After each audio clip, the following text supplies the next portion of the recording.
informative and contains my opinion and understanding of the subject matter. Viewer discretion is advised. Hi, everyone. Welcome. Welcome to the show. Thank you, everyone, for coming in. We have a fabulous guest tonight. We're going to, I know whenever I talk about this stuff, I'm always coming from the psychological side.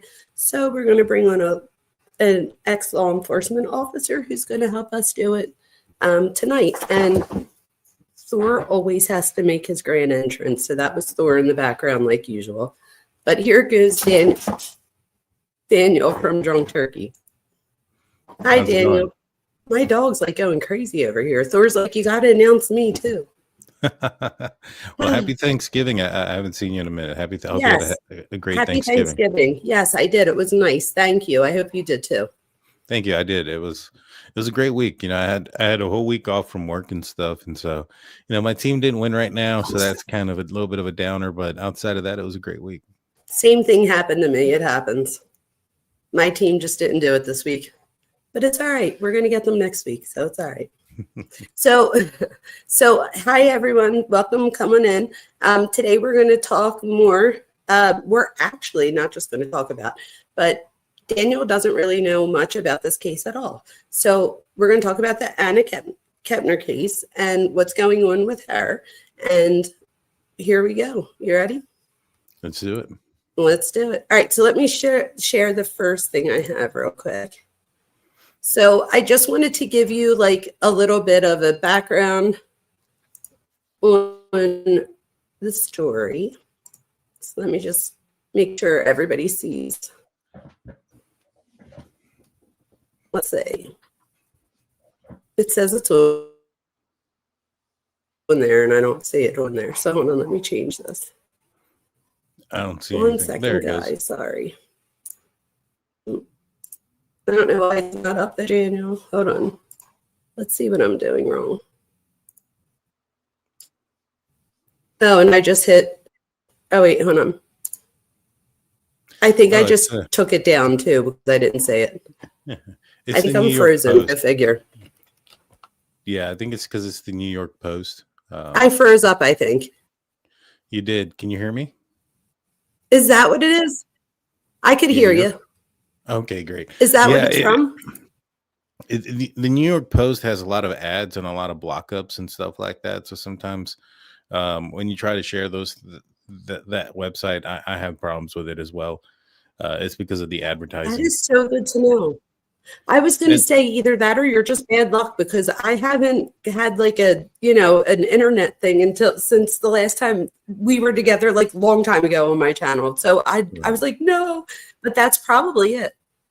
Because I think the last time I had an internet thing, it was the same thing. It was the New York Post. Yeah, I think it's because of the ads. And so this is Anna Kepner. Tell me a little bit about her. Like, the only thing I know I'll is she was tell like you 18. about her instead of go. Yeah. 18-year-old from Florida cheerleader. She was killed in the cabin of a cruise ship. She shared the cruise ship room with her biological 14-year-old brother and her 16-year-old stepbrother. And she's 18, right? So the three of them share a room, which I can't wait to get your thoughts on this. But the parents are in one room with the stepmother's daughter. So her, I guess you would consider that a step sibling, right? So it would be the same as the 16-year-old. But that little girl sleeps with the parents. And then the stepbrother, Anna, and her biological brother stay in a separate room. Already, just that alone gives me a little bit of like I feel like it should have either been girls in one room, boys in the other, or at least like a room that has like a door in the middle. What do you think? I mean, you're going on a short family vacation and things like that. Am I looking too much into that? I get the suspicion, but I think it might be a little too much. But it depends. How long had the parents been together? Okay, so wait, I'm going to show you a slide. I have a slideshow for you, Daniel. So maybe I should put that up so I could show you. Yeah. You know I have a slideshow. All right, so hold on. Let me put my slideshow up so that I could show you this because I think this will help like keep me in a pattern too. So let's see, which And one do I want to share? Here we go. and Anna with her biological brother, who's their parent? Is it the mother or the father? Okay, so let me show you real quick. So slideshow from the current slide. Okay, can you see this? I do. Okay, so let me go over this real quick. So Christopher Kepner is Anna's dad. Okay, so Christopher Kepner's the dad. He's born in the date that they were all born is the date that you see above their names. He is married first to Heather Wright, and they have in 2007 Anna Kepner, their daughter, and then in 2011 they have a son. I don't remember his name. I don't think it's that important, but that's in 2011. So you'll see that that's his first wife all the way to the left and their children. Then in 1991 is the age, sorry, of Heather Kepner. And I believe Heather Wright is around the same age as him. Tabitha Kepner is the second wife. From what we found, she was approximately 15 years old and she was his babysitter. So Tabitha was Heather and Christopher's babysitter of Anna. Okay, you following? She was the 15-year-old babysitter. Christopher and Tabitha start a relationship. Tabitha's mom brings charges against him because she's 15 and he's like 21 or something at the time, or 22, something like that, but she's underage. The charges get dropped. So I found the document. I'll have to send it to you. I did it on another live, but the charges eventually get dropped because he marries her. And at 16, with your parents' permission, you may, get married. So Tabitha and Christopher marry, and they have Anna's two half siblings, sorry. But look at the dates. So the one was born in 2011, but so was her full brother. So I'm like, that's a little bit messy, right? And then another half siblings born in 2016. Fast forward to 2024. He gets divorced in like 2023, I think it is. And then in 2024, him and Chantel meet. That's his third one. Like, I don't know. This is the thing. Nobody knows if they're married. So we know that there is a marriage license, but we don't know if they actually ever tied the knot, which is why I labeled her here, Chantel Hudson. They call him, if anybody remembers in the chat, what's the name that they call him? Because they don't say that it's her husband. They call him something. Somebody in the chat will know what I'm talking about. But when you look up the word, it means like a boyfriend type thing. So I don't know if they're married or not. Christopher and Chantel, they're planning to be married. They have a marriage license at least. But Chantel and her ex-husband, Thomas, break up in 2024-ish. But they have 3 children together. So they have an adult child born in 2007. Then in 2009 is the suspect, so the 16-year-old son. And then in 2016, we have a daughter from them. So they have 3 children together. The middle one is the suspect. That's the 16-year-old. You following? And so the relationship between the parent or the adults, that's only about 2 years old. Yes. Yep. And not even, I don't think. Yes, it's very new. Very new.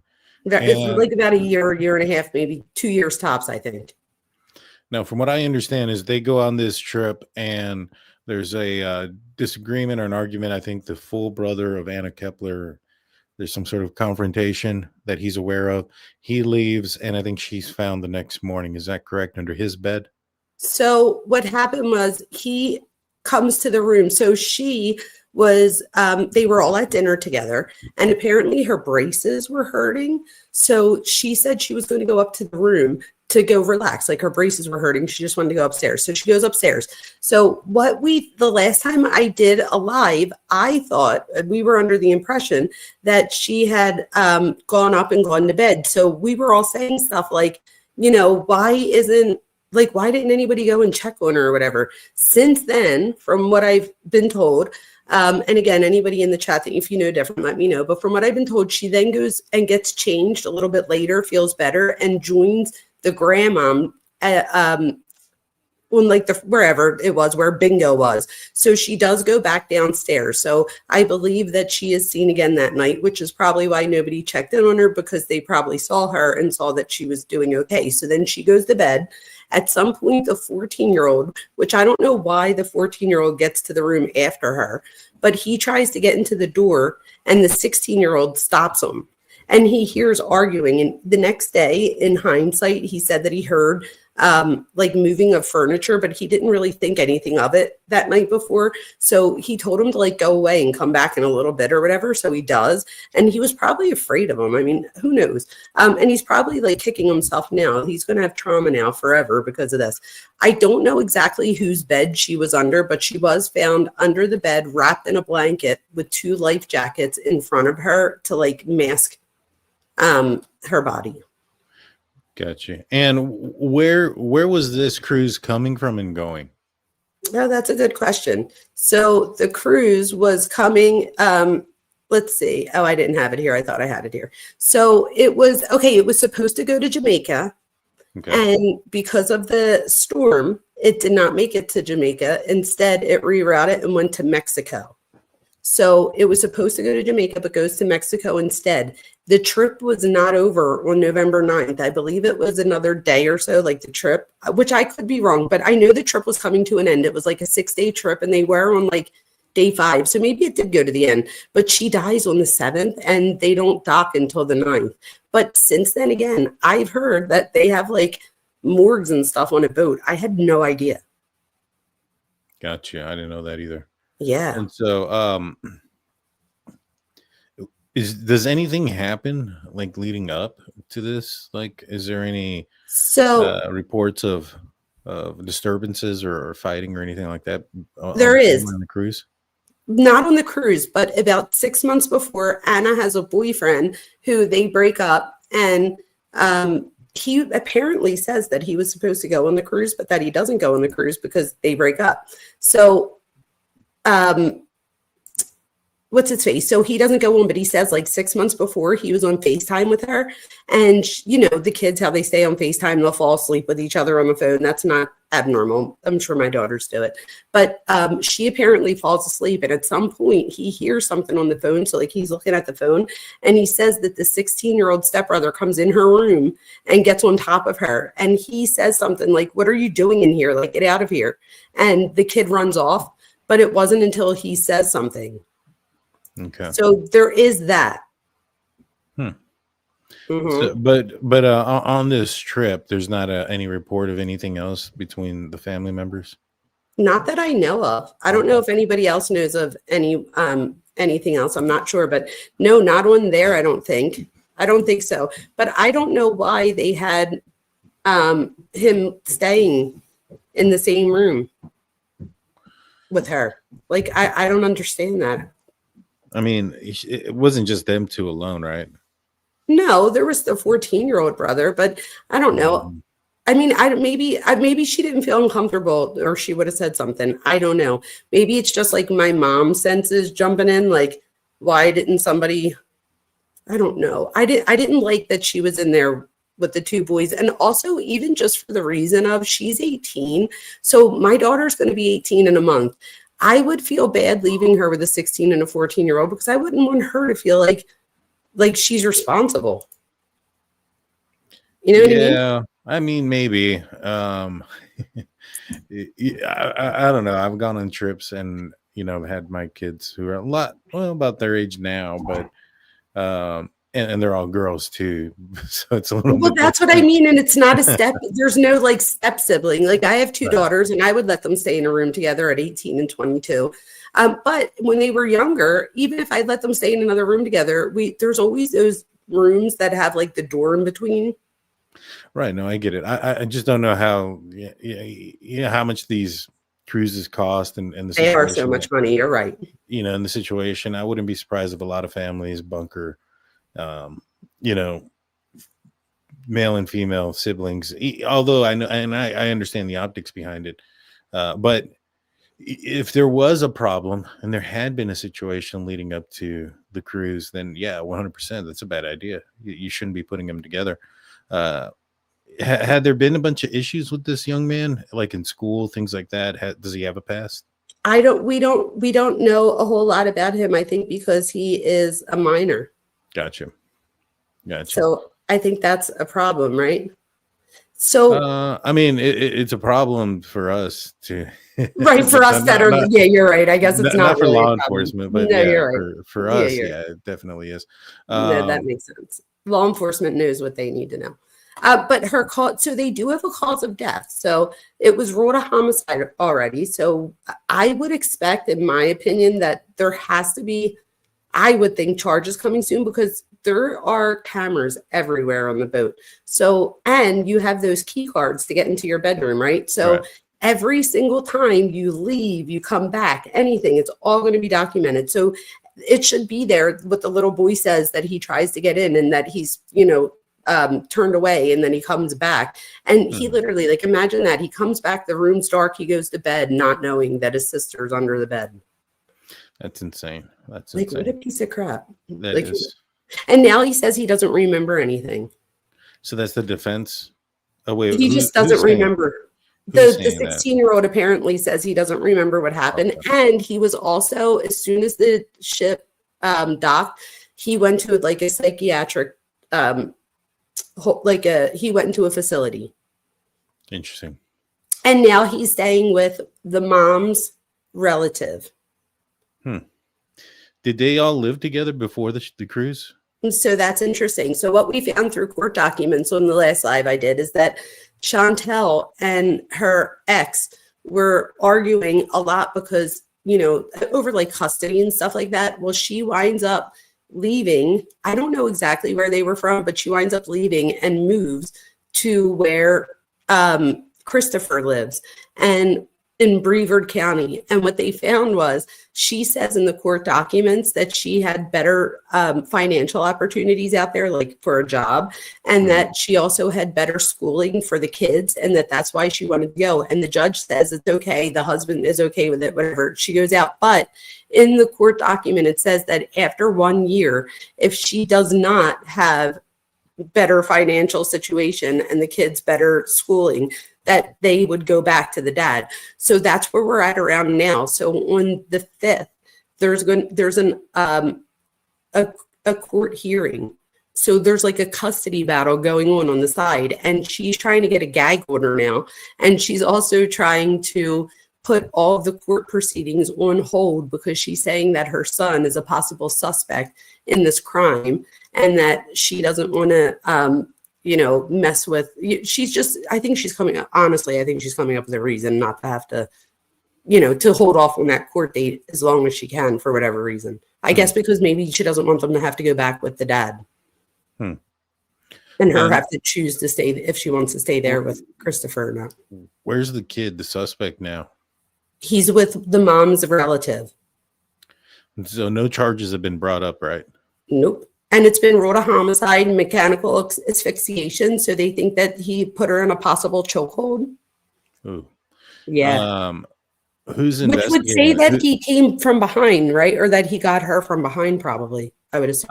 It could be a lot of different things, from behind, from the front.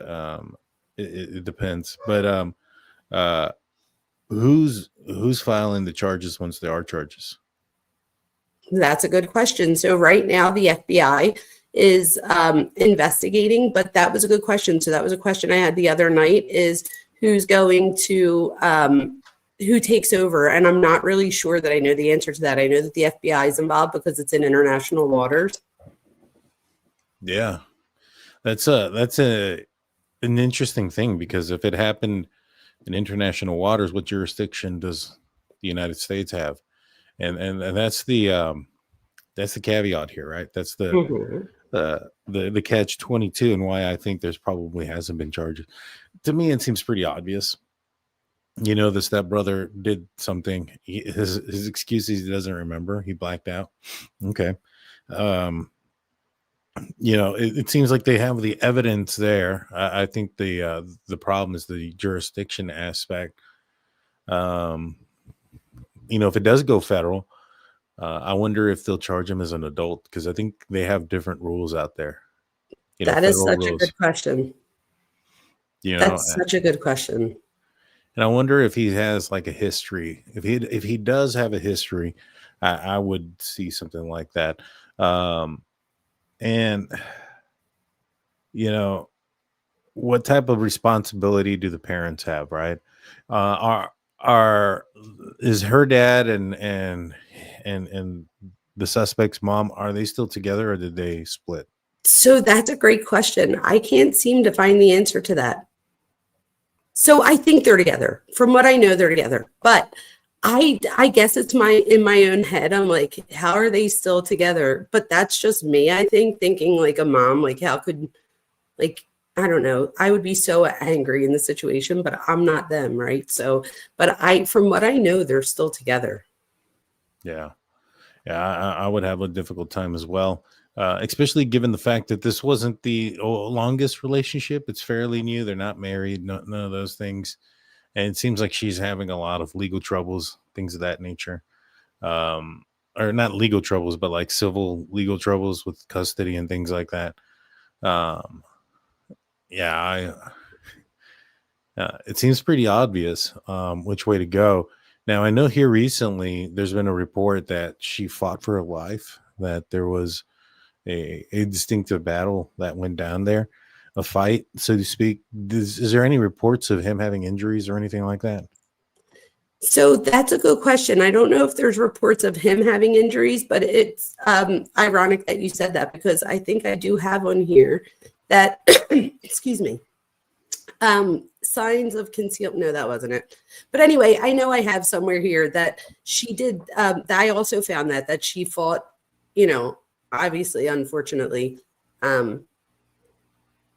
he winds up overpowering her.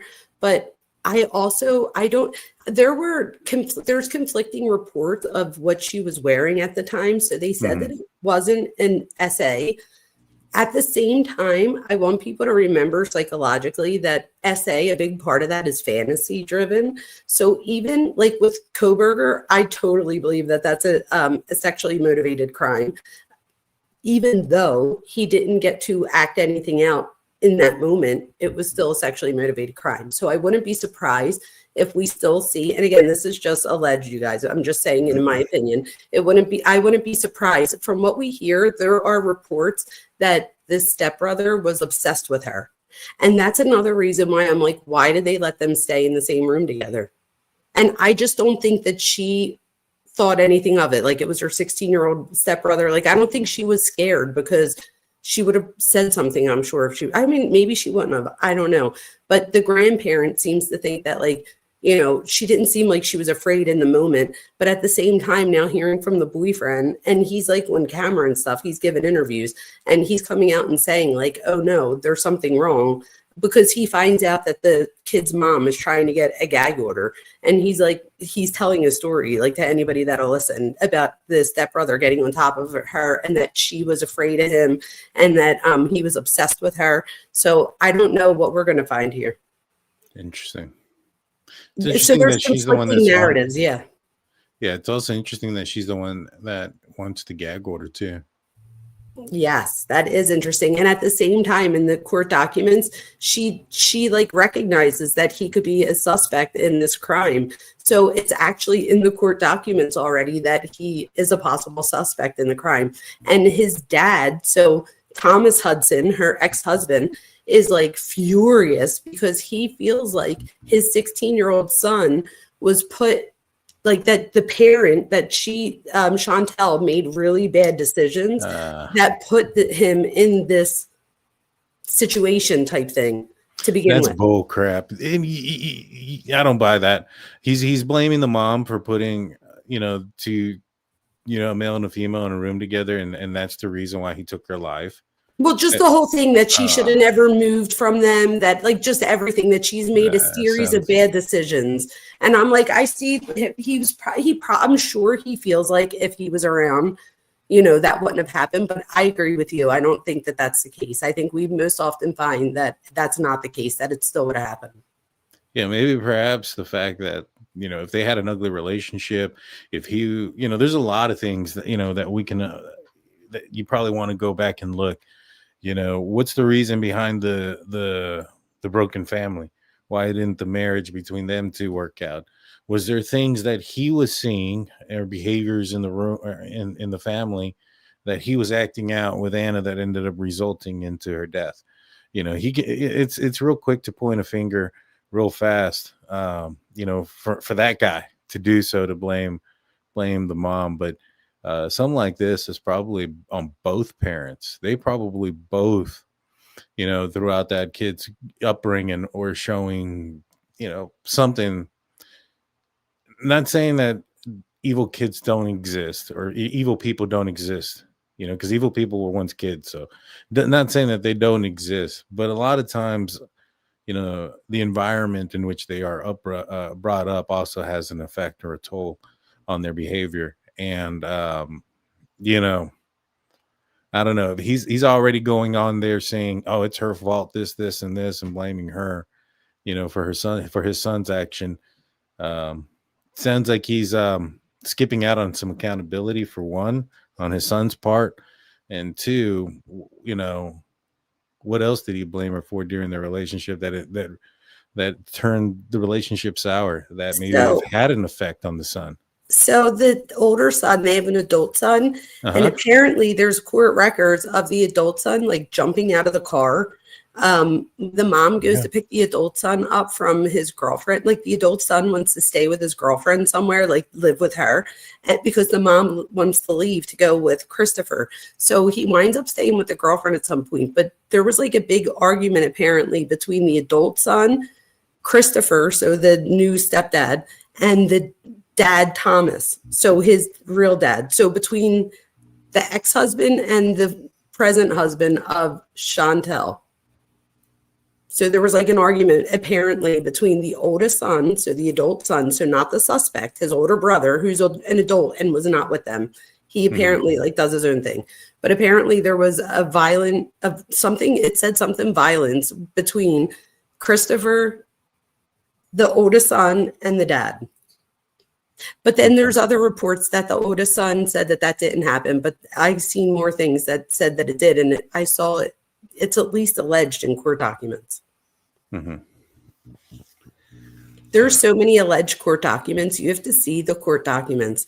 I did live the other night. I went through, in case anybody wants to watch that. I went through 24 new documents that we found. And wow. There's so many. There's even a document of, and this is like recently, I believe, that there's a GUN or whatever, that there's apparently Chantel's holding on to a 22 or something. And this other woman is trying to get it back. And she's like, she winds up having to take her to court because Chantel's not giving it back. It's just like this whole thing. Like this woman has a lot of like troubles around her. Interesting. If you look. Yeah, it's very interesting. But you asked about why did they break up, and I believe Chantel and her husband Thomas, it said irreconcilable differences. I can't get that word out. But then if you look at Tabitha, so I believe that if you look at Christopher, his first wife, I believe that marriage ends because he winds up having an affair with Tabitha. This is allegedly, you guys. However, there are court documents to back it up. So I don't know if I have to say allegedly, but just in case. But and then it says for Tabitha, when I read their dissolution of marriage, it said for that the husband, even in a custody thing, it said that the husband was violent and emotionally and physically abusive to her and the kids, and that she was asking for supervised visits for him. Interesting. Isn't that interesting? That is.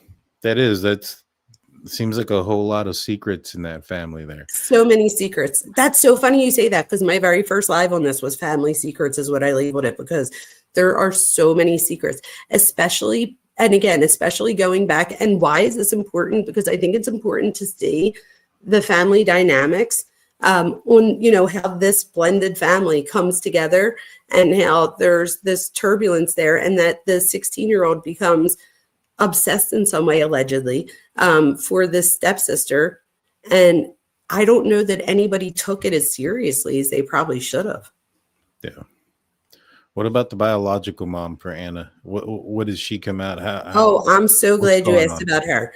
So apparently if you look at Anna's like social media, there's many social media like TikToks and stuff like that where she makes like passive aggressive comments at her mom. So you could tell that she has some sort of like animosity, but it's probably because when we hear interviews from the mom, she says that she did have a problem with using back in the day, and that like she's clean now, but that she had a problem, and that he gets custody of Anna, and that I don't know, for whatever reason, she wasn't in her life in the way that she wanted to be. And she kind of made it seem like she wanted to be in her life more, but wasn't able to. But I didn't find anything either way there for that particular thing. However, there is a TikTok that I saw too that was more recent that said, Mom, can you take me on a cruise? Or Mom, I want to go on a cruise, something like that. And then it's like, oh, you can't take me. And then it goes to the next scene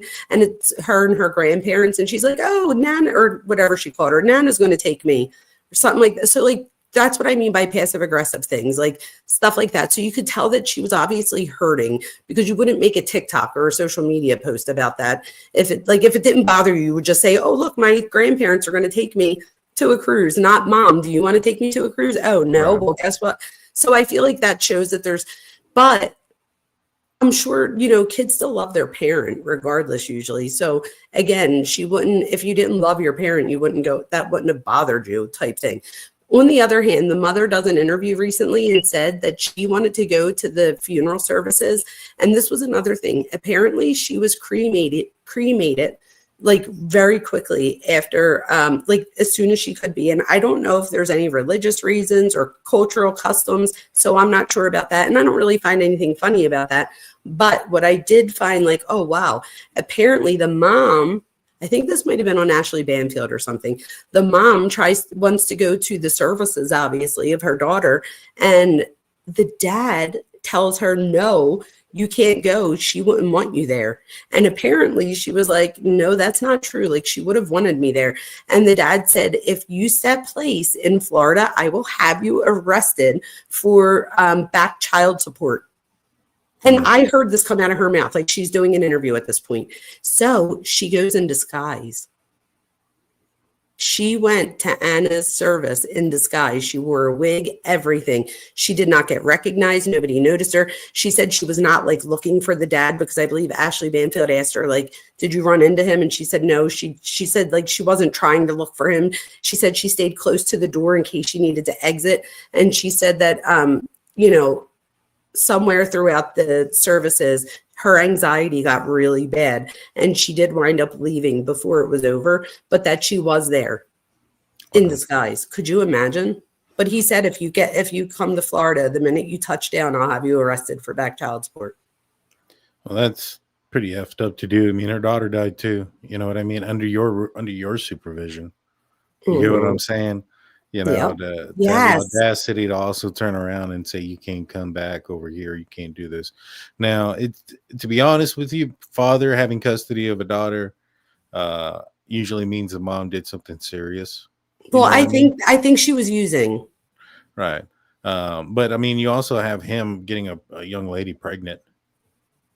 That's true, but I think that might have happened first. So if you like, there's pictures that the mom was showing on like Ashley Banfield, and it seemed like she was still in their lives during like her early years. And it seems like somewhere in like her elementary years is when things started to go awry. And then it seemed a little bit estranged since then. It seems like they don't live, it's not like they're 15 minutes away type thing where she can just go hang out with her for the day. But I couldn't believe she went in disguise. I'm like, good for you. Yeah. I mean, that's horrible that she had to do that. Mm-hmm. I thought of Xana Kernodle's mom when I thought of this, and I was like, I think Jeff, the dad, did a really good job of not demonizing Xana's mom for not, being like, I think so. Right. I felt like, when I saw this, that's what I thought of. And I was like, well, and it didn't occur to me that he was like, that they were very gracious and like they were in the same room together at the trial and stuff, like where this one, it just seems like there's so many family like secrets, arguments, resentments in all directions with the dad's side and with all three of his wives. And they're, even within them. And again, whether it's their fault or not, it seems like there's turmoil everywhere you turn in this case. It seems that way. It's unfortunate, that little girl. I mean, I don't know her or anything like that. I don't know what her upbringing's like. I personally don't think that, she would want, people turning towards her mother, or most people wouldn't want people looking at their mother in a certain light, especially after No, you would hope so, Daniel, but it is so sad. If anybody's watching out here, the worst thing you could do to your kid is talk bad about the other parent, even if you can't stand that other parent.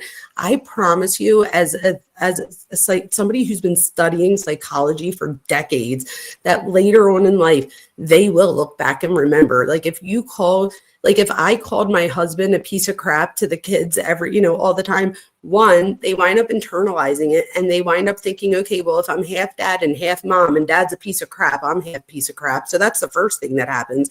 But then they wind up looking at the parent who's talking crap, and maybe not in that moment, but eventually, like, what are you doing? So the best thing you could do for your kid is not to hate the other parent. Even if you can't stand them, leave it separate somehow for the sake of the children. At some point, you liked each other enough to get in bed together. So figure it out for the kid. You know what I mean? And don't down the parent, especially in front of the kids. Go out and have a drink with your friends and go tell them.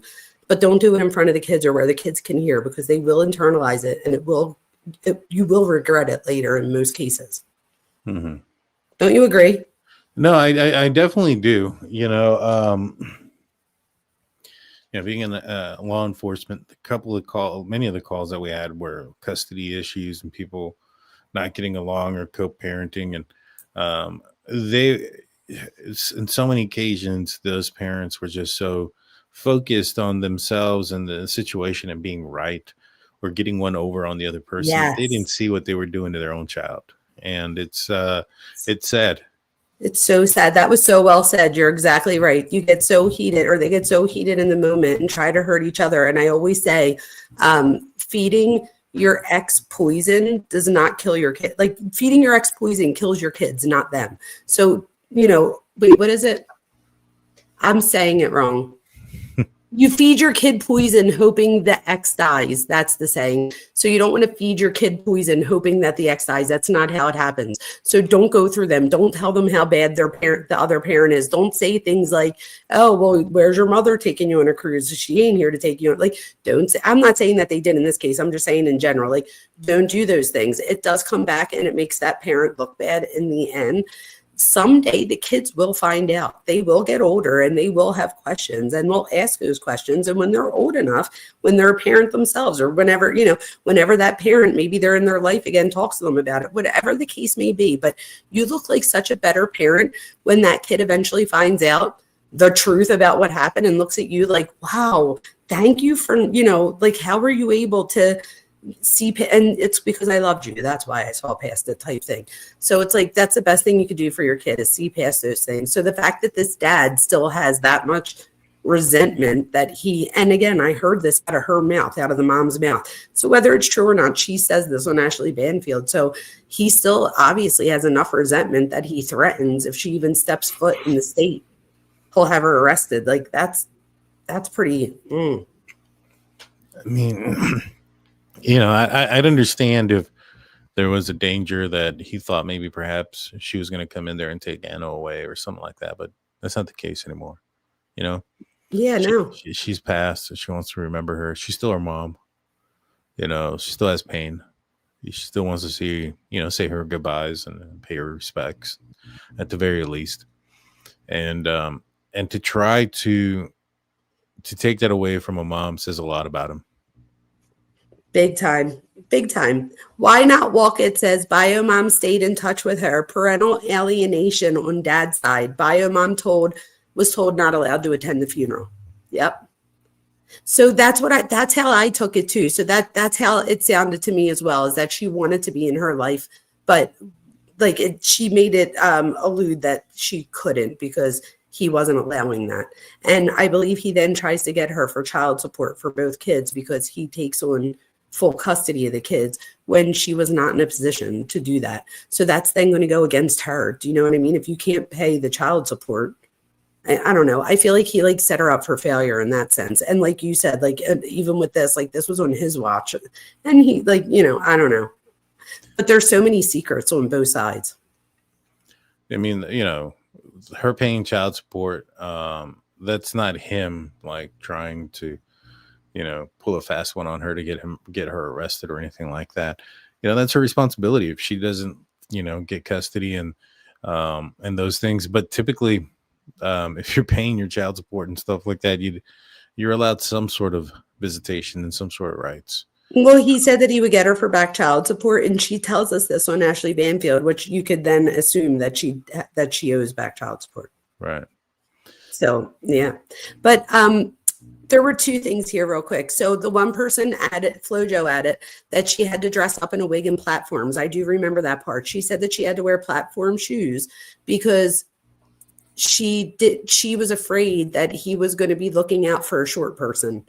So she wore platform shoes and a wig so that no, like she literally like was thinking of all the things that they could think of, and she did not get caught there. So that's good. And then somebody else said that that the boy is probably going to play his cards as insanity, which is why he's saying he can't remember. Do you think his mom, because from what we hear, he does talk to his mom at some point. I don't know about what, but could she have told him to say that? Or, I mean, this is just pure speculation, but like, I guess my thing is like, what are the chances of him really not remembering? And is this something as a cop that you've ever like that, like, is this normal that people just say, I don't remember? Yeah. Yeah, I'm assuming that happens, right? So it's not the first all time the time. Yeah, I didn't know. Yeah, yeah, right. Like, oh, I don't know. I didn't know that was wrong. Yeah, no, for sure. I mean, that's definitely been a lot of excuses. Is that going to play a role here? Probably not.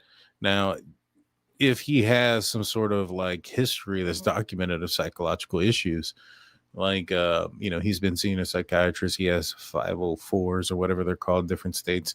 You know, there is, yeah, if they have those things documented where he has certain issues or disabilities when it comes to mental health, then maybe that could fly to a certain extent. You know what I'm saying? Because he is a child himself. You know, that might fly to a certain extent, but if there's nothing like that, and you know, all he's had is maybe some issues with behavioral stuff at school, I don't think that's gonna fly. Yeah, well, apparently he has a psychiatrist appointment coming up, the mom said. So he must be like ongoing seeing a psychiatrist, because she says that he has I forget what interview it was in, but she said, she not alluded to, she says that he has an upcoming psychiatrist appointment. So I know that there might have been something documented going on, but just so people know, I think there's two different things. A 504 is a medical is like a medical documentation. The other one for school would be an IEP. So I do agree with you that there should be documentation somewhere. Yeah, if those things are documented, then he might have a leg to stand on to being, you know, not criminally responsible. But that doesn't mean that he's going to live his life a free person or anything like that. He's going to be most likely hospitalized for a while. So I do have a question though. So let's say they decide to try him as a child. What happens? How's that? Like, what would happen if they, like, what would be the difference if they try him as a child versus an adult? Well, I think that, and this is more directed towards like, I think a lawyer would probably be able to answer this question. Yeah, Chloe, I saw Chloe in the chat. Maybe Chloe could tell us. But if I had to take a guess, I think it's like the punishment and the severity. I think that if they try him as a child, he may only be punished until he's 18 or 24, probably. You know, one of the two. And if they try him as an adult, then he could actually see an adult punishment, regardless of his age. Yeah, you're right. Like no possibility of parole and stuff like that. Well, not necessarily that, but like, for instance, if he got like 15 years, he's not going to get out in 2 years because he turns 18. You know, he's going to serve the majority of that 15 or whatever it is that he serves. However long he gets, it's federal, but what state do you think this is going down in? Like, this is, you know, is he going to be seeing a federal judge in Florida, Texas, Louisiana? Again, I don't know. Is this going to be federal or state? I'm not really sure who's going to get jurisdiction over this. And are we looking at more than? Well, no, I guess it will be. Where did they leave from? What did they? I believe Florida, but somebody tell me if I was wrong. I think it was Florida. Okay. I'm like 99% federal, sure. But I'm gonna look this up because like I honestly do not know like international waters. No, please do that. And in the meantime, I'll tell other things that I have here. So there's a lot that we still don't know yet. Like we don't have toxicology, which I don't even know what that would even mean here. I mean, other than the fact that if he has a defense someday, he could try to use that. But I don't, in my opinion, that's not, it's like irrelevant in my opinion, but that's my opinion. We need to see the surveillance timeline, which there will be, because we know that there's video all over the ship and with the cards and stuff. We need more witness statements, interviews with the minors. I heard that the interviews were done with like detectives as opposed to like forensic psychologists. And I hope that that's not the case. Only not that a detective can't do it, but a forensic psychologist that specializes in doing child interviews asks different questions in different ways because they don't want to put anything in the child's head or have the child say something that didn't happen or, put thoughts in there, whatever the case may be, but they're trained a certain way. So I am interested to see if the kids were interviewed and if so, by who. Mm-hmm. What do you think about that? Do you agree with that? Or do you think that detectives can also, I mean, I'm not saying that detectives can ask those questions, but I feel like there's a different type of training for forensic questions of children. Yes and no. Forensic questions of children, like especially if you're dealing with like sexual assault and stuff like that, then yeah, you definitely want to get a psychologist in there to handle those type of interviews. When it comes to something like this, not necessarily. I mean, you still can, but not necessarily. I mean, I think a seasoned detective could talk to a child. The issue there is just making sure that the witness is comfortable with whoever it is that they're talking to. Mm. And, sometimes that's a psychologist. Sometimes that's just a female detective. Sometimes it's a male detective, depending on the comfortability of the person who's making the statements. Doesn't a parent have to be present too? Or not present? Don't they have to like know and like give their consent? I don't know if it's like that in every state, but it depends on the situation and things like that. Most of the time I would say yes.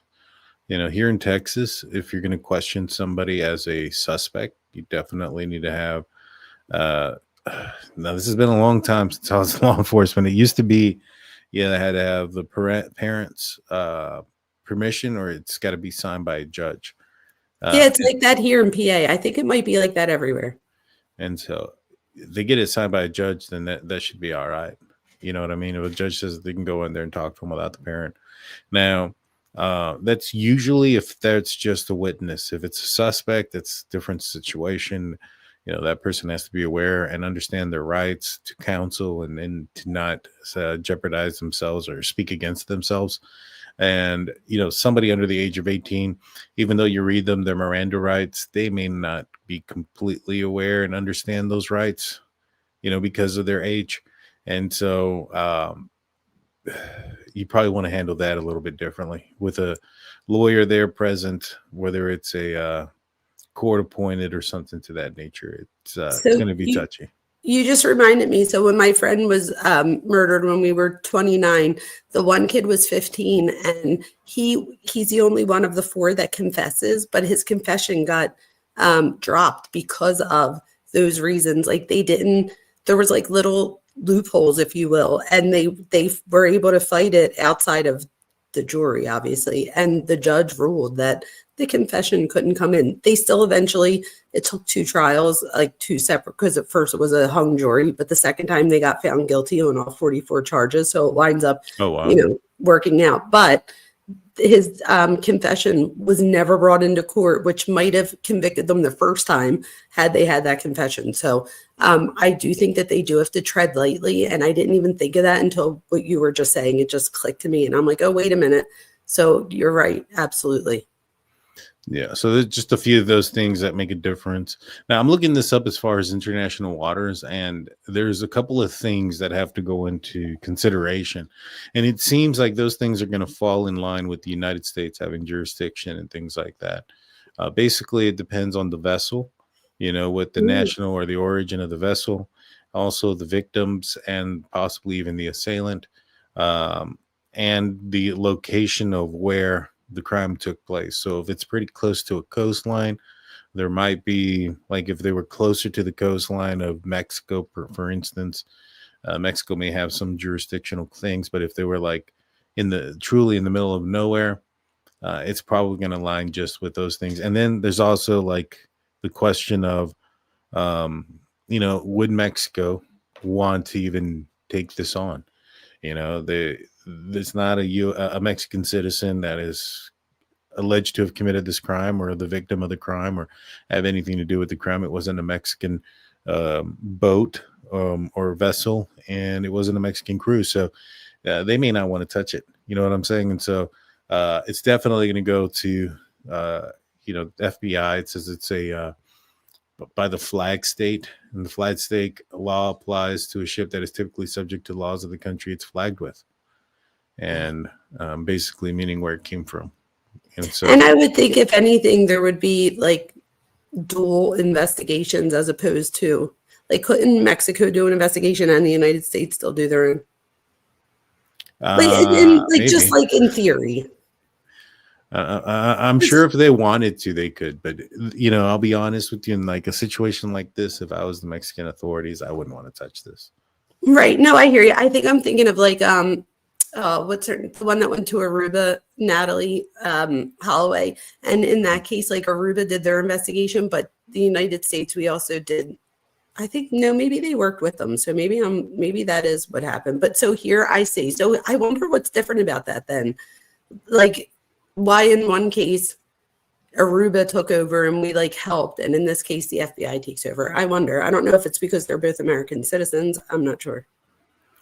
I'm not familiar with the other case in Aruba. Where did it occur? You don't know the Natalie Holloway case? Oh my gosh. No, I'll be honest. I wasn't very into true crime until. Oh yeah, you said that. Oh yeah, it's always been my thing. Yeah. True crime wasn't something that I was vastly interested into. When I was in law enforcement, I had to deal with my own true crime stuff, so to speak. You're absolutely right. And then, outside of law enforcement, work was my biggest thing. And then, building, for those that are new to the channel or new to me, me and a couple of my buddies decided to do a podcast. We were actually leaning more towards like conspiratorial things, aliens, UFOs. Yeah. Bigfoot, things of that nature. And then Richard Allen got arrested for the Delphi murders. And I had heard about the Delphi murders back in 2017. And so I told the guys, I was like, hey, let's talk about it. I'm an ex-police officer. My buddy Big Blue is in the medical field, and Jaime was infatuated with true crime himself. And so it was a easy transition. Everybody looked kind of like what we were doing there with that. And so we've kind of stuck with it. But my repertoire, so to speak, when it comes to true crime is probably from 2022 to this point. And even at that, it's probably only with specific cases. I don't get involved in too many of them.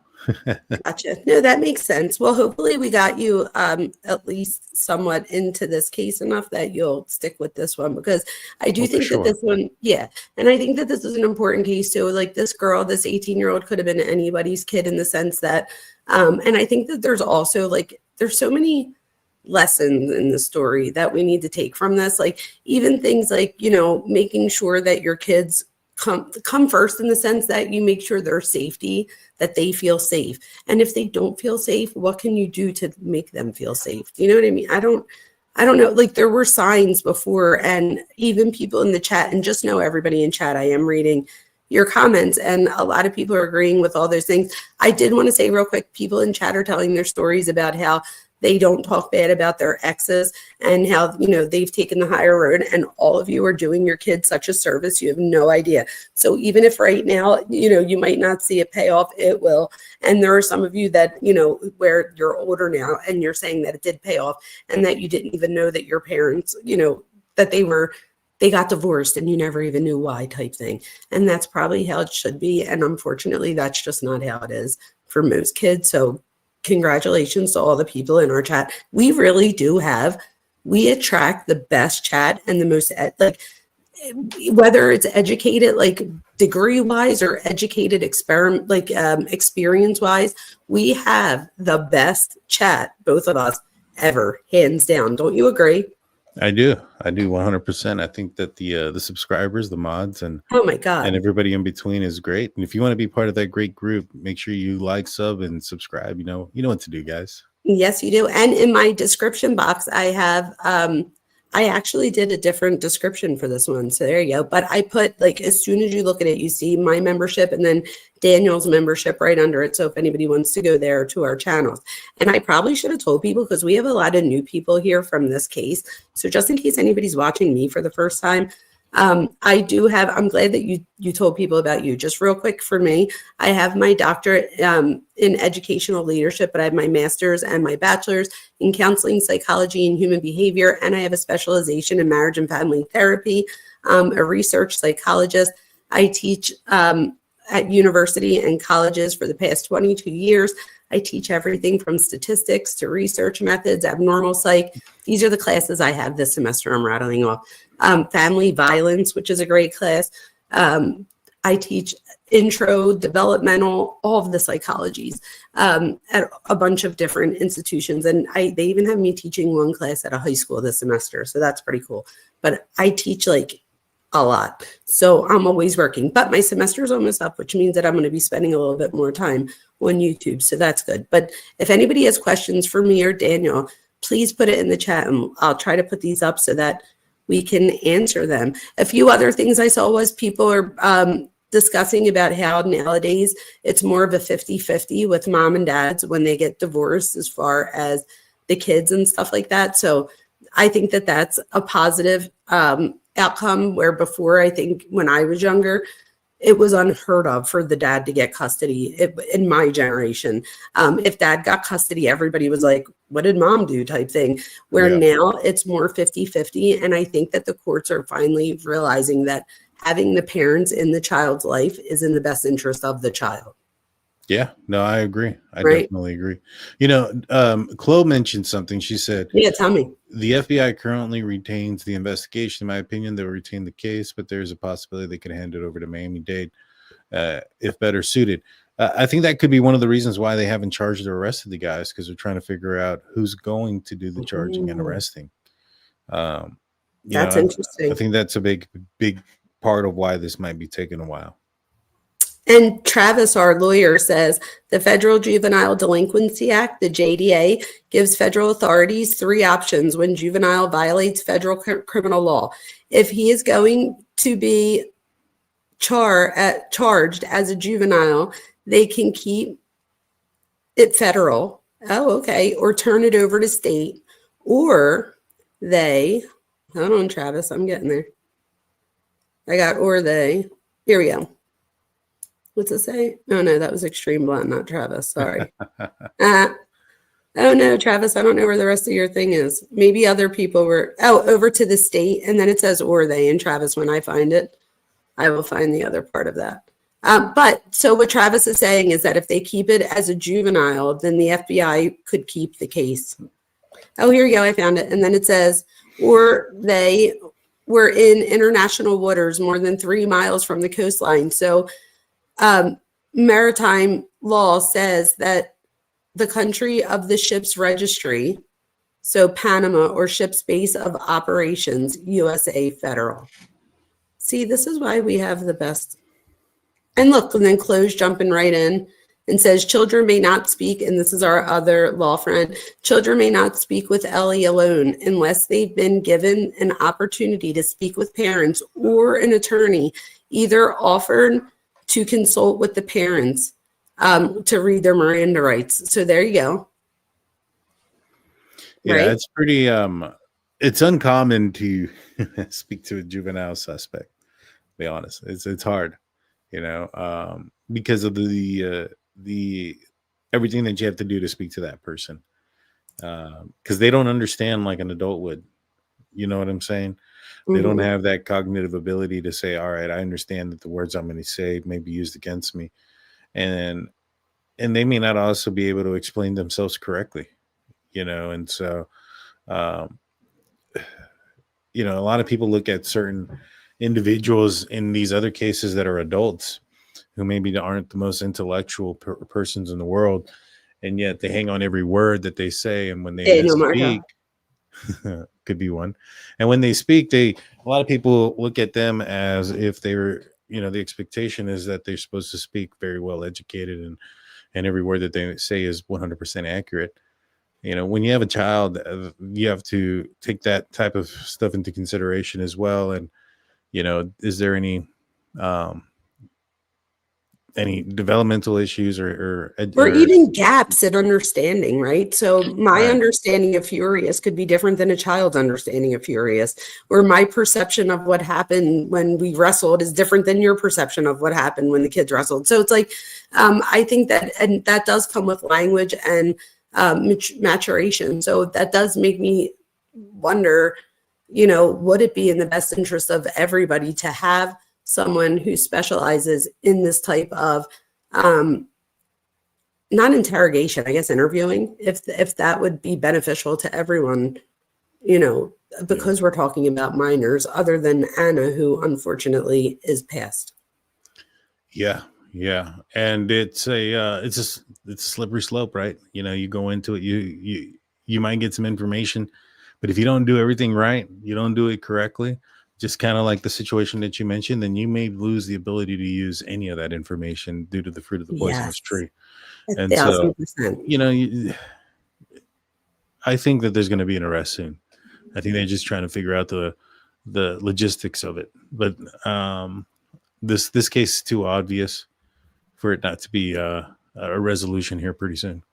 I agree with you, and I do think that it's just a matter of, like you said, the jurisdiction, and also if they're going to charge him as a juvenile or an adult. I wonder, or if there's going to be some sort of psychiatric type, um, what's the word I'm looking for? Plea, if you will. So I don't know how that's going to Or cuff defense. you. Yes, cuff you says real quick that the ship was traveling back from Port Miami from international waters. So earlier you were asking where it was coming from. So it was on its way back to Port Miami. Mm-hmm.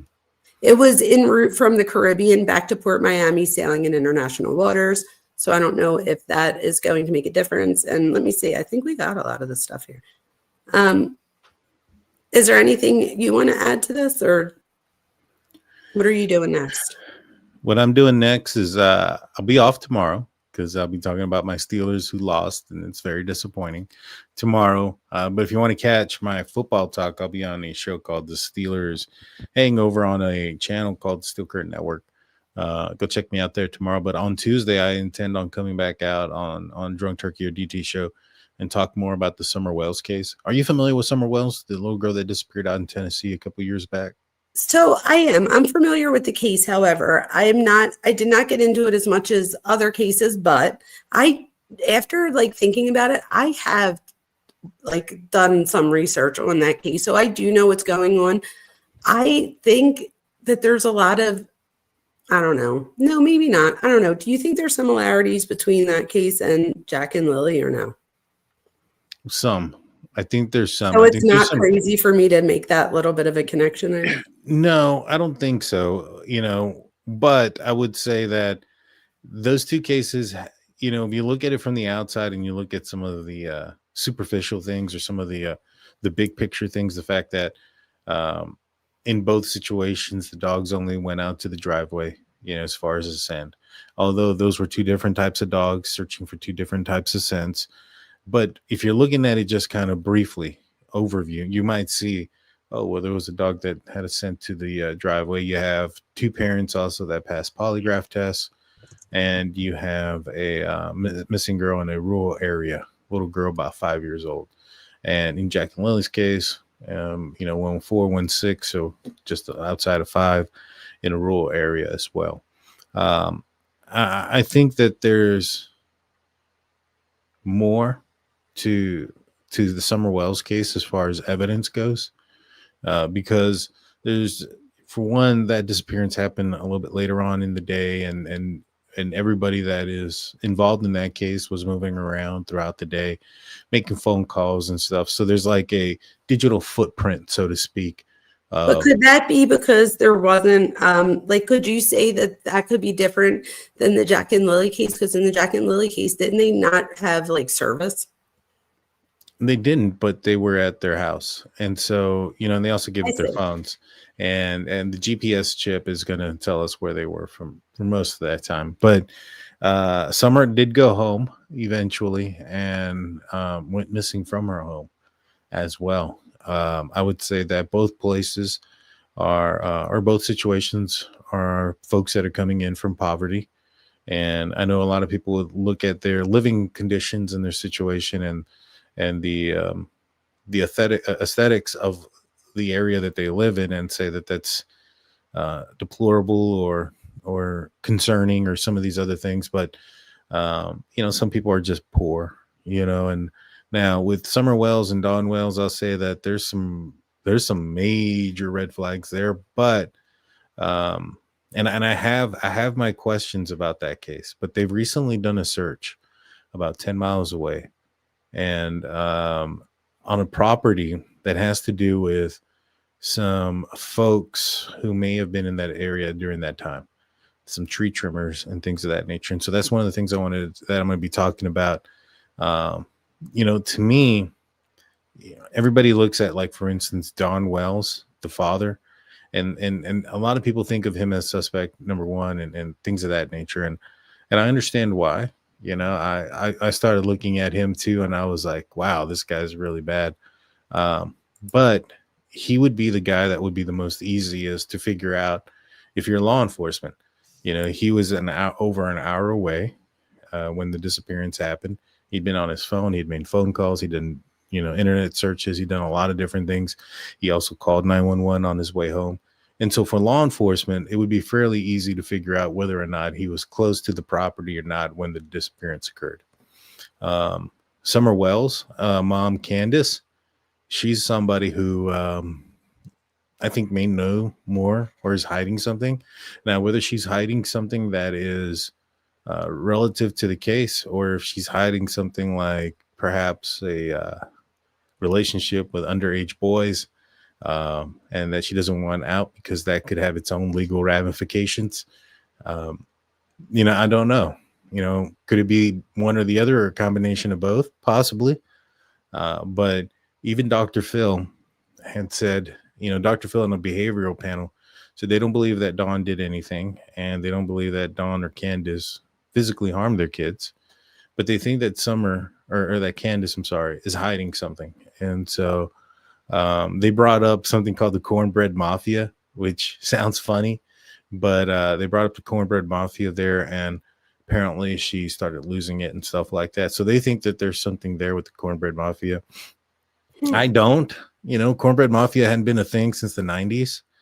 But, could there be another criminal organization in the area that was trafficking drugs or people that may have had some sort of involvement and that she's aware of, and that may have had the reason for the reaction? I think that's possible. But we talked quite a bit about it. I'm still learning a lot about it, though. Didn't they take, or am I wrong? Didn't they take lie detectors? They did, and they passed it. Yep. And they turned over their phones. A lot of the same stuff with like Daniel and Malaya, where, going back to what you were saying, some similarities. Dr. Phil says it's impossible based on where they were. Some of the things that they have put out there, them being TBI, which is Texas. Wait, what was impossible? That Don would have been physically possible to have physically been there to have done something to his daughter. Don, okay. Yeah, the dad. Now, could he have arranged something to have happened while he was gone? That's a different story, right? That's not the same thing as him physically being there. But yeah, Dr. Phil was like, we don't think, you guys did anything. The body language people think that Don's telling the truth. Don says some weird things though. Like one of the weird things that he said, my jaw literally almost hit the floor when he said it. There was a picture of him, carrying Summer, and he's crying. And when asked about that picture was taken a couple of weeks before her disappearance. And when asked why he was so emotional, he said that he knew that he only had so much time with her and that her time was short at that moment. And that he was telling Candace to keep an eye on her because he knew something bad was about to happen. I was like, wow, that's insane. That was wild to me. Yeah, that's a bit much. It is. I'm gonna have to look into that. But the one thing that made me wonder about this, right? Because where they lived is a rural area, right? They lived in a rural area. So for me, I strongly suspect that whoever took her, if somebody did, was very familiar with that area. Now, you had Chris McDonough from the interview room talking to her, and apparently he got her to confess to something. She was crying and bawling out and said something to the effect, "I think God is punishing me." Now, to me, I took that as part of the punishment being Summer being gone. Then there's also on the interview room where McDonough is going and doing a walkthrough of the house. And downstairs where Summer would stay on the TV was Girls Gone Wild. Now, Dawn wasn't there. I don't know where Dawn was. So I wondered if this was something that Candace was watching. Now, Girls Gone Wild isn't something that I would, I look at Dawn and I'm like, all right, that guy's watching, girls flashing. That guy's probably more into like some more mature stuff. Girls Gone Wild sounds more like something a young man would be watching. Right. And Summer Wells or Candace's other boys weren't in the house. She gave alcohol and drugs to little boys that were underage. To me, it seemed. Do we know that for sure? There's some accusations, and there's a 15-year-old who talked about it named Hunter. Yep. Is he the one that was there that day or whatever? Yep, he was. Now, he doesn't say anything inappropriate happened between them two. I've also talked to another local who talked with a young lady who said that they never saw Candace doing anything inappropriately with young boys, but they did see her hanging out with young boys, buying them alcohol, vapes, and things of that nature. And if you add that with the Girls Gone Wild while Dawn's not there, and there's also an incident that occurred a few months prior to the disappearance where Dawn came home early and there was a young man at the house and there was a disturbance. He ended up getting arrested because I guess he assaulted her, but it all stemmed from him thinking that she was cheating on him. You have Dawn, who's an alcoholic who works all day. If he is watching the porn, if it was his, that's an addiction because it's in the middle of it's in his bedroom, like in the middle of the day when there's somebody there doing a dang tour of the house. And so, addiction, old age, alcoholism, and working all day don't equal a wife that is not neglected. I mean, that's usually a neglected wife in those scenarios. So I can see where she might be going out of the relationship. But to be honest with you, it seems more to me like, and I was telling this other guy that I was talking to about this case, because he was like, he's a local there, and he was telling me, he's like, I don't understand how Candace can pull off any of these boys. And I was like, well, that's where the smokes and the porn and the drinks come in. It's part of grooming. You start off with the smokes, you start off with the drinks, keep it our secret, don't say anything. Then the adult films, and then next thing you know, it turns into some sort of inappropriate relationship. And that's what it kind of sounds like from my point of view. This is just all allegedly just from what I'm seeing. Right. And then you have Summer disappearing at a time when Dawn isn't home and is over an hour away. So I wondered, if somebody did go to that house, somebody that was familiar with that house, why did they show up did they also, to me, I thought, is it possible that if she was having some sort of out of marriage relationship with a neighbor or something like that, and that person was coming around when Dawn wasn't there? Apparently the neighbors are all up on drugs out there. there's charges on all of them up there for meth and a bunch of other things in that neighborhood. I wouldn't put it past some druggie, showing up to a house and expecting to see Candace and finding Summer and doing something he's not supposed to. I mean, her scent went down to the down an embankment to a driveway. So somebody didn't pull up behind the house. So who would do that? Like if somebody was having an affair with somebody else, they might park somewhere down the street and walk up this embankment to get there instead of pulling up all the way down to the house. You get what I'm saying? I do. That's so interesting, right? Yeah. And so those are kind of the things that kind of that I've so far. So it's been a minute since I guess I watched anything on it because none of this stuff is sounding familiar to me. So clearly I have to go, do more research. But I don't know this to be real, but I have the feeling, and again, this is just my opinion and just from what I'm seeing, speculation. I have a feeling we're going to see that Candace herself was abused at some point. Oh, I wouldn't be surprised. Because that would also be abusive behavior if she's then seeking out younger males too. It's like an Arrested Development type thing. So, and we see like intergenerational transmission of trauma. So but I don't know how that plays into this yet, but I will figure it out. I got to look into it for sure. Well, heck, next time I come out and talk about the Summer Wells case, maybe I'll bring you on and get your opinion on some of these things. Or maybe you could do what I just did for you here and get me caught up.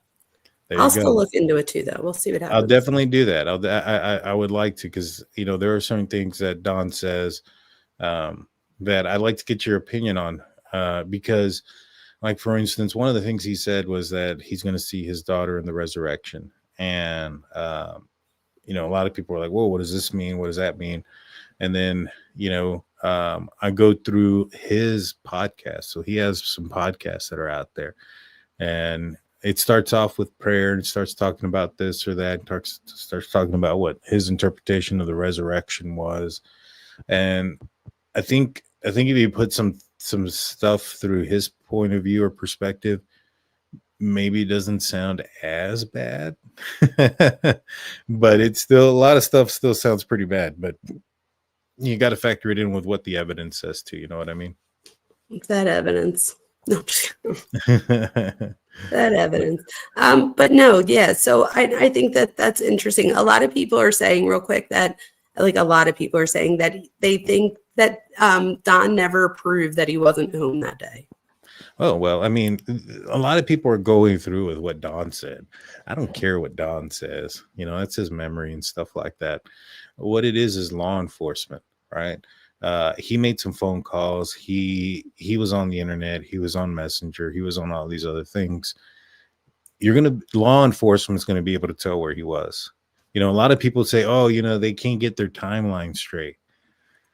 Yeah, but I mean, they can't get their timeline straight. What does that mean? Who cares? Can law enforcement get their timeline straight? Now, there's a few things that you're expecting to see, right? Like, for instance, if Candace and Don didn't have anything to do with anything, you're expecting to see Candace's phone move around erratically once she realizes that Summer's gone. And that's going to give you a time frame. She may not remember exactly what time it was that she got home or what time it was that Summer went missing, or she realized that Summer went missing. But that phone is going to tell you. That phone's going to tell you more than anything anybody else is going to be able to say. You're going to see erratic movements back and forth, up and down the property and things of that nature. You're going to start seeing the phone calls coming in. That's going to narrow down the timeline of when the kid went missing. It's not hard to figure out those type of things. It's just, when it comes to like the true crime avenue of stuff, sometimes the only things that we have is their words, right? Their statements. And that's not all that's out there, unfortunately. There's much more, fortunately, actually, that law enforcement has at their disposal and that they've been looking at. And so for me, if it was as big of a question mark as it is, or if it was a big of a red flag about Don's locations here or there or whatever, law enforcement should be able to have figured that out by now and made an arrest. Now, TBI, which is the Tennessee Bureau of Investigation, recently come out and said that there's two theories they either wandered off or somebody abducted them off the property. They didn't say the third theory was that the parents had something to do with it. Now that's coming from law enforcement, and that was recent. I think that based on the evidence and the information, they probably suspect that Summer probably wandered off and then got abducted. The house that was just searched, or the property that was just searched, apparently, for now, I'm trying to get this all down, but there was some tree trimmers who were outside of Summer's property. And two of these tree trimmer guys that were out there were hired on from this company that was working in North Carolina. So it was a North Carolina tree trimmer, but they hired some locals to work on the tree trimming. And it ended up being some folks, Randy Hill, I believe is the guy's name, that is associated with the tree trimmer that got hired and is actually lives off of 3500 Van Hill Road, which is the property that they searched. And apparently, from what I heard, was that one of the tip came was that somebody saw Summer in the back of his truck. And so that's supposedly what the tip is. Now, I don't know. They haven't made an arrest. They went out there. They dug up a bunch of dirt out of his property. We'll see what happens. We'll see what happens. That's interesting. A lot of people are saying which phone, and like a lot of people are agreeing that Candace said that somewhere that she admitted that she didn't hand all the phones in. So I don't know what that's about. Do you? I guess I know that she had her phone, and then she also had her mom's phone. But all those phones were handed in. There's a lot of things that people say too, like, oh, like, I don't know. I didn't know if there was like a burner type phone. I didn't know if there was like a burner type phone that I don't know about or something. You never know. I mean, people that cheat, a lot of them have burner phones. So that's why I'm asking, because I've seen a lot of people asking about the phones. Yeah. But I don't know. I guess I don't know. Yeah. And so I'll look into it though. I don't think so. I think that I think Don said at one point, Don said that they had turned over their phones, and this was during one of his podcasts that I was listening to. And he said something to the effect that they had turned over their phones and that law enforcement told him that stuff was deleted. And he's like, I don't know how it was deleted, but they said stuff was deleted. Here's my theory on it. My theory is that they asked Don about his day, and he said, well, look at my phone. And they told him, well, all your stuff's deleted. We want to hear it from you. You know what I mean? I think that's what probably happened. And the reason why I believe that is because they did drop another email about this other person, and they're saying that the timeline doesn't make sense for that person to have been involved. I think that they've narrowed down this timeline. They have audio. I mean, they have video. They got phones. They got a geofencing of the area. I think they have narrowed down this timeline.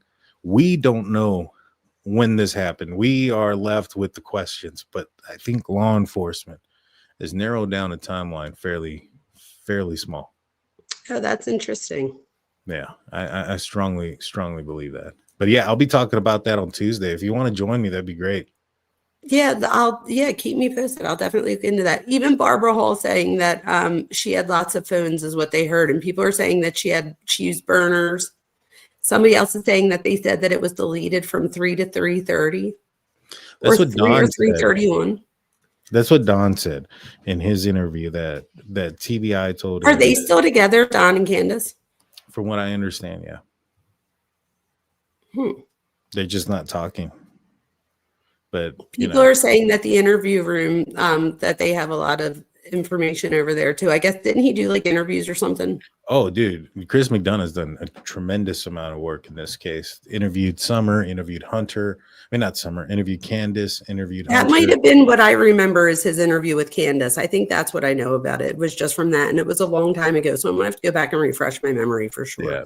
Yeah. No, to me, there's also another PI that's involved in it, and I guess he's talked to some people, and it sounds like he believes also that Summer may have wandered off and then got abducted after she wandered off.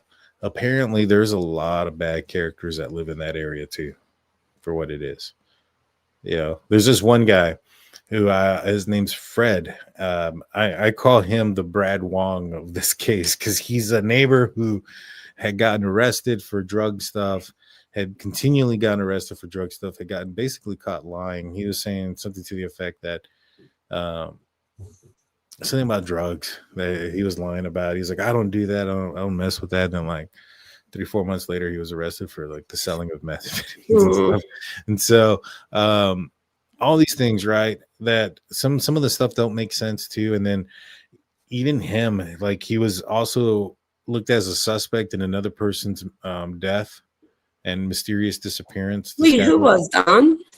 No, Fred. Oh, the neighbor. Sorry. The neighbor, okay. yeah. Okay. Gotcha. There was another guy named Cotton who went missing in the area, and apparently he had just bought drugs from Fred, and they found him down a cliff, and there was a lot of people that were suspecting Fred of pushing Cotton down the road or down the hill or cliff or something of that nature. And so you have all these shady characters from Randy all around and Ziggy. I'm seeing all the Randy and Ziggy and Fred. They're saying Randy is on Ziggy's recording at Fred's place. And I think they're also the people that saw her in the back of the truck, one of them. I was reading it while you were saying it, but yeah, there was a lot of people. Yeah, Randy Hill is apparently the person that some people are looking at. And one of the weird things, so this will be the last thing I say on it because I'm going to try to save this for Tuesday. Yeah. Apparently he was nervous. Now I don't know how true this is. This is coming from a local. But that apparently Randy was nervous about the search, not because of Summer, but because of supposedly. Now, this could be true that it's coming from him. This could also be just somebody saying this in a chat and people running with it. I have no way of validating this, but something to the effect that he was nervous because he had buried a motorcycle in some sort of like insurance fraud thing. And he was nervous that they were going to find that. And I'm like, well, for one, depending on how long it's been, the statute of limitations are gone. Two, that's not something that would be hard to find. I mean, yeah, it's not something that would be super hard to find. A metal detector is going to pick up that. You know, they're probably going out there with ground penetrating radars and things of that nature. If they don't find that, then that tells me that he's probably lying about being nervous about that. Right now, that's even true. I'm still trying to validate that, but the source that I had that from is pretty legit. And so they've been giving me a lot of information about this case. Wow. But it does sound like in the end, there's a good possibility that Summer wandered off and ran into a tree trimming crew, or at least one person from the tree trimming crew, and that person may have abducted her. And you know, wow. It's sounding like that's at least a possibility. Oh, wow. Okay, I'm going to look into it. Yeah, I'm going to talk about it on Tuesday, so make sure you guys go and follow me on. Yes, everybody go follow Daniel at the Drunk Turkey Show, and please make sure that you guys are subscribed here too. First, like I'll look at my analytics, and it'll be like, oh, 11,000 people chimed in, and I have 3,000 subscribers. So it doesn't cost anything. You guys subscribe. Nobody will know. It doesn't like. I mean, why wouldn't you care? I wouldn't care if somebody knew I was subscribed to me, but I'm just saying, I don't know why people don't subscribe. I don't know. I'm still new to YouTube, so I'm still trying to figure it out. I'm like, why wouldn't someone just subscribe? I subscribe to a lot of people. Aren't you subscribed to a lot of people? Just the best. Yeah, well, of course, obviously. There you go. But yeah, but thank you, Daniel, for coming. I really appreciate you. Thank you for having me. Absolutely. And I'm going to, after we disconnect, I have like 2 more slides just about like victimology, like psychology stuff that I'll end with. And then I'll definitely be in touch with you about Tuesday. Sounds like a plan. Well, guys, thank you for tuning in. Thank you, Daniel. You guys, I'll talk to you guys next time. Bye. Thank you. Okay, you guys, thank you to the Drunk Turkey Show. You guys are awesome over there. I just wanted to, I hope this doesn't disconnect the people from Drunk Turkey Show. But I didn't want to keep Daniel I didn't know if he'd be interested. So I just had a few other like notes and stuff that I made for the Anna Kepner, excuse me, case. And I wanted to make sure that I went over some of these things. So just real quick, from a psychological standpoint, I think we need to remember that Anna was 18. She was in a transitional age where identity is still forming, emotional reactivity peaks, and autonomy is increasing, right? So we have to keep in mind the developmental period that she's in at this particular time, and even to see, you know, the developmental period of all the characters in the family. Blended family systems can create additional emotional layers. So we have loyalty conflicts, attachment shifts, sibling bonds, rivalry dynamics. There's just so many things that go into this. So we must remember that victimology doesn't tell us who did something. It just tells us the emotional environment that was surrounding them at the time of the crime. Also, just keep in mind things like Anna's cause of death. It was ruled homicide by mechanical asphyxia. So this requires proximity to the person. It requires continued force. You don't just die once you put someone in a headlock. You have to keep going for minutes and minutes and minutes. It often emerges from escalation. So I think that's the part that we need to keep looking for is, was there an escalation? We know about the time when he jumps on top of her allegedly and the ex-boyfriend sees it. Were there other things? And if so, what are they? And then what else do I have here? I just had like these little notes. And then how the body was concealed under the bed, wrapped in a blanket and topped with life jackets. I think that I should have asked Daniel this, if concealment is rare.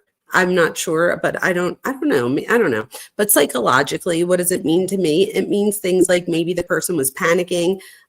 Maybe they felt a sense of guilt. Who knows? Maybe not. Fear of consequences. Emotional immaturity. They could have been dissociating, which could be why he doesn't remember. An attempt to delay the discovery, right? So because he had to know that they were eventually going to find her, right? So it was just a matter of time. So the choice of improving objects is also consistent with panicked, unsophisticated response. And then when it comes to panic, right, some of the indicators includes your hasty decision-making, poor planning. Also, this is due to a lack of an underdeveloped brain as well. So your brain doesn't stop developing your prefrontal cortex until you're like 24, 25. And that's the part of the brain that's involved in impulse control, decision-making, problem-solving, so on and so forth. Things like poor planning, using whatever objects are nearby are all things that we're going to see if somebody's in panic, avoiding immediate contact with authority. So that could even be things like, staff that work on the ship, or even things like parents and other siblings. So anybody that would hold you accountable. Inconsistent storytelling later on is a big one. So this all aligns with cognitive overload. Remember, cognitive is your thought process, and then your fight-flight responses override your rational decision-making as well. So and an immature brain, I think this is why we're seeing some of the decisions maybe that allegedly the 16-year-old may have made. And then neurologically, again, we have that poor impulse control. I ever went over that. Let's see, that might be it. Oh, as far as the family, this is the last part. So blended families come with complex emotional ecosystems. So we have public statements describing Anna and her stepbrother as very close and two peas in the pod, and then other ones saying that it was turbulent. So I don't know, we don't really know, I don't think, exactly what the relationships were with all of her siblings. And then there could even be enmeshment issues, attachment, rivalry, intense emotional reactions, and then over explaining or under explaining. So some of the things that we might look for with statements or red flags, let's look for things like if somebody over explains or under explains, if there's inconsistencies, emotional shifts that don't match context. So if somebody laughs during a time that's inappropriate, or, or just feels an affect that doesn't match whatever the storytelling of the time, that's usually a red flag. It doesn't always mean something, but it's definitely a red flag. And then blaming, deflection, or minimizing.